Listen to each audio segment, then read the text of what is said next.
Assalamualaikum warahmatullahi wabarakatuh. Saya Ismi Wasyo dengan NPM 2020 14500 849. Di sini saya ingin bercerita tentang jika seandainya saya jadi guru, bagaimana menyiapkan metode pembelajaran, model pembelajaran, dan media pembelajaran yang variatif dan tepat. Di sini saya akan menceritakan terlebih dahulu mengenai model pembelajaran jika saya menjadi guru. Model pembelajaran dalam rangka menciptakan pembelajaran yang menyenangkan, ada beberapa hal yang harus saya lakukan, antara lain: 1. Menyapa siswa dengan ramah dan bersemangat. Kenapa? Karena menciptakan awal yang berkesan adalah penting karena mempengaruhi proses selanjutnya. Misalkan jika awalnya baik, menarik, dan memikat, maka proses pembelajaran atau model pembelajaran akan lebih hidup dan menggairahkan atau siswa tersebut senang. Oleh karena itu, saya selalu awali kegiatan pembelajaran dengan memberikan sapaan hangat kepada siswa. Contohnya, pagi anak-anak, Ibu sangat senang ketemu kalian semua, yang hebat, yang cerdas. Tadi contoh dari menyapa siswa dalam awal pembelajaran. Selanjutnya saya ingin membahas mengenai menciptakan suasana kelas yang rileks, di mana saya ingin menyiapkan suasana kelas agar suatu saat keinginan siswa dalam tempat duduk itu nyaman dan agar rileks dalam pembelajaran. Di sini saya ingin menggunakan format U atau lingkaran atau sebagainya dan lain-lain. Saya juga ingin menanamkan keberanian siswa agar tidak takut melakukan kesalahan. Untuk menanamkan keberanian kepada siswa lain dalam memberikan pendapat atau menjawab pertanyaan kepada siswa lain. Jika siswa lain menjawab salah, jawablah pendapat kita bahwa itu jawabannya salah, karena sedang belajar itu kesalahan adalah suatu yang lumrah dan tidak berdosa. Disitulah akan menjadi suasana kelas menjadi rileks. Yang ketiga ada motivasi siswa, di mana kita sebagai guru sangatlah penting untuk memotivasi siswa. Kenapa sih? Motivasi adalah sebuah konsep utama dalam banyak teori pembelajaran. Sangatlah berkaitan dengan dorongan, penguatan, perhatian, kecemasan, dan umpan balik kepada siswa. Adanya dorongan dalam diri individu untuk belajar bukan hanya tumbuh dari dirinya secara langsung, tetapi bisa saja karena rangsangan dari luar, misalkan berupa stimulus model pembelajaran yang menarik, memungkinkan respon yang baik dari diri peserta didik atau siswa itu yang akan belajar.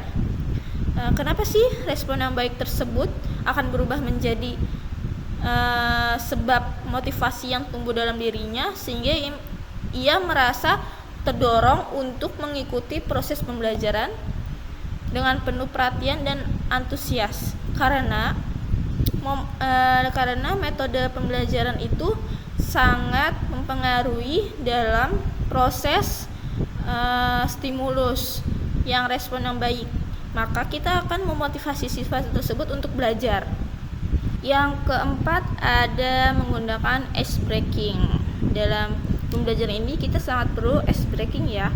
Kenapa? Dalam pembelajaran terkadang kita sebagai guru melihat timbulnya suasana kelas yang kurang mendukung sehingga menciptakan tidak tercapai tujuan dari pembelajaran.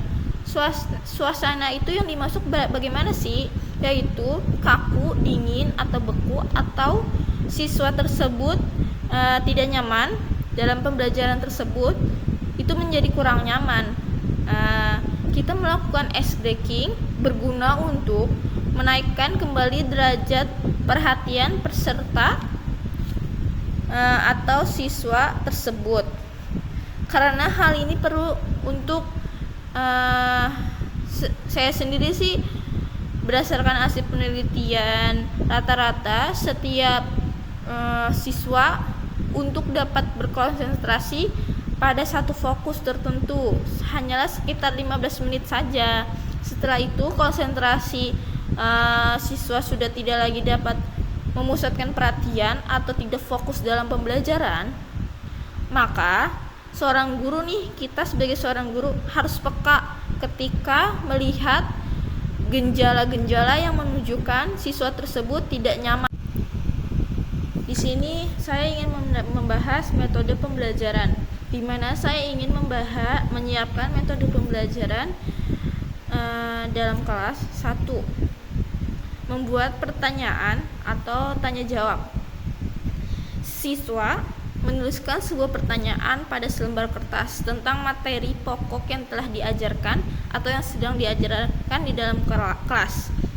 Pertanyaan tersebut dikumpulkan dan diacak kembali dan dibagikan kepada siswa. Diupayakan kertas yang dikembalikan tersebut tidak kembali kepada siswa yang membuat pertanyaan semula. Kemudian siswa diminta untuk membaca pertanyaan yang ada padanya dan menjawab sesuai dengan kemampuan. Selanjutnya diberikan kesempatan kepada siswa lain untuk menambahkan jawaban. Disitulah saya ingin menggunakan metode pembelajaran mengenai tanya jawab pertanyaan yang sudah dipelajari di dalam kelas. Yang kedua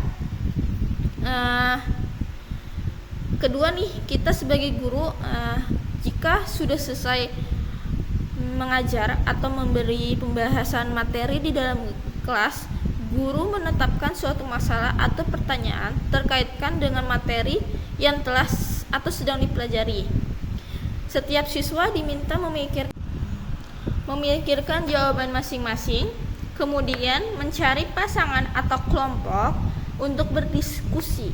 Setelah berdiskusi dengan kelompok atau pasangannya masing-masing, siswa meminta untuk membuat kelompok di mana masing-masing kelompok terdiri dari 4 orang. Setiap kelompok kembali berdiskusi persoalan yang sama. Jadi di sini intinya kita sebagai guru dapat menggunakan metode pembelajaran itu berkelompok atau berdiskusi. Dan yang ketiga ada metode menyiapkan kartu berisi tentang materi, di mana kartu ini terdiri dari kartu induk dan kartu rincian. Seluruh kartu diacak, dibagikan kepada setiap siswa. Saya sebagai guru memerintahkan kepada siswa untuk bergerak mencari kartu induknya. Setelah ketemu kartu induknya, siswa secara otomatis akan membuat kelompok sesuai dengan topik di dalam kartu tersebut dan menyusun rincian sesuai dengan urutan masing-masing. Guru kemudian mengecek apakah siswa yang salah masuk kelompok atau salah dalam mengurutkan rincian. Di sini intinya kita sebagai guru menggunakan metode pembelajaran di luar kelas, di mana kita menyiapkan kartu yang tadi saya jelaskan, kartu soal dalam rincian itu disebarkan di lingkungan sekolah atau di lingkungan kelas, dan siswa tersebut mencari kertas kartu itu dan membuat sebuah kelompok dan menyusun rincian tersebut. Yang keempat itu kita sebagai guru harus memilih sebuah teks yang menarik sesuai dengan topik pembelajaran yang dibagikan dalam potongan-potongan kertas dan untuk dibaca oleh siswa secara bergantian. Ketika bacaan-bacaan tersebut berjalan, guru menghentikan.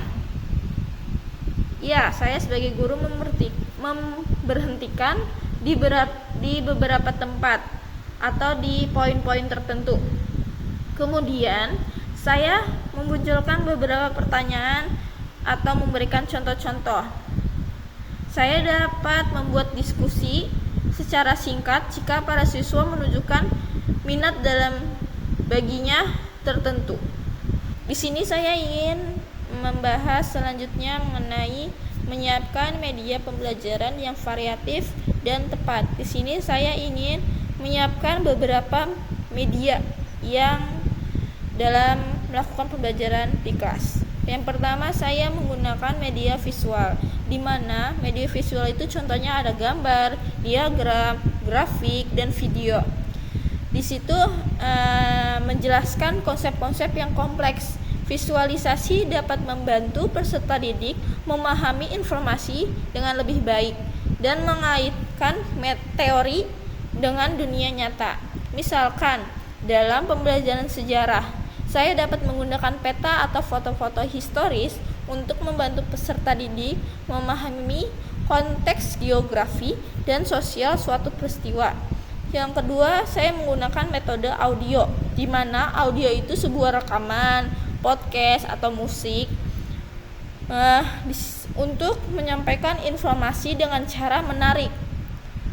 Dan peserta didik dapat mendengarkan materi secara audio dan memperdalam pemahaman mereka melalui pendengaran. Contohnya, dalam pembelajaran bahasa asing atau bahasa Inggris, saya dapat menggunakan rekaman suara penutur asli untuk memperkaya pemahaman peserta didik terhadap intonasi dan pengucapan yang benar. Yang ketiga, ada media teks, yaitu sebuah artikel atau buku atau materi bacaan lain tetap menjadi media pembelajaran yang penting. Saya dapat memberikan bahan bacaan yang relevan dan menantang untuk memperluas pengetahuan peserta didik. Misalkan, dalam pembelajaran ilmu pengetahuan, saya dapat memberikan artikel jurnal tentang penemuan terbaru untuk memperkenalkan pengalaman peserta didik pada perkembangan terkini dalam bidang ilmu pengetahuan yang sedang dipelajari. Yang keempat, ada media interaktif. Itu sebuah aplikasi digital atau permainan pembelajaran atau juga stimulasi komputer untuk memungkinkan peserta didik berinteraksi langsung dengan materi pembelajaran. Media ini tidak hanya meningkatkan keterlibatan peserta didik, tetapi juga mengembangkan keterampilan kritis, memecah masalah, dan kreativitas. Misalkan, dalam pembelajaran matematika, guru dapat menggunakan permainan yang interaktif yang memungkinkan peserta didik untuk menguji pemahaman mereka tentang konsep-konsep matematika dengan hitung-hitungan, tantangan, atau teka-teki dalam proses rumusan matematika. Yang kelima, ada media online seperti platform pembelajaran daring, forum diskusi, dan sumber daya pendidikan online. Di sini memungkinkan peserta didik untuk mengakses informasi yang luas dan berkolaborasi dengan sesama peserta didik yang lain. Peserta didik dapat belajar secara mandiri, mengakses materi pembelajaran yang sesuai dengan kebutuhan mereka, dan berinteraksi dengan siswa lain melalui media sosial. Selain itu, menggunakan media online ini juga memberikan fleksibilitas dalam waktu dan tempat pembelajaran, di mana kita sebelum selesai COVID nih pada tahun 2020 kita menggunakan metode pembelajaran online ya, menggunakan Zoom atau Classroom. Di sini saya juga membahas yang keenam itu, yang terakhir, ada media multimedia. Di sini menggabungkan berbagai elemen media seperti teks, gambar, suara, dan video dalam bentuk presentasi atau modul pembelajaran. Media ini membuat materi lebih menarik dan mudah dipahami. Contohnya, dalam pembelajaran sejarah, guru dapat menggunakan presentasi multimedia yang menampilkan teks, gambar, dan rekaman suara untuk menjelaskan peristiwa bersejarah. Dan itulah pembahasan saya jika seandainya saya jadi guru, bagaimana menyiapkan metode pembelajaran, model pembelajaran, dan media pembelajaran yang variatif dan tepat. Itu saya akan menggunakan metode, media, dan model pembelajaran tersebut. Sekian dari saya. Bila ada kesalahan, mohon dimaafkan.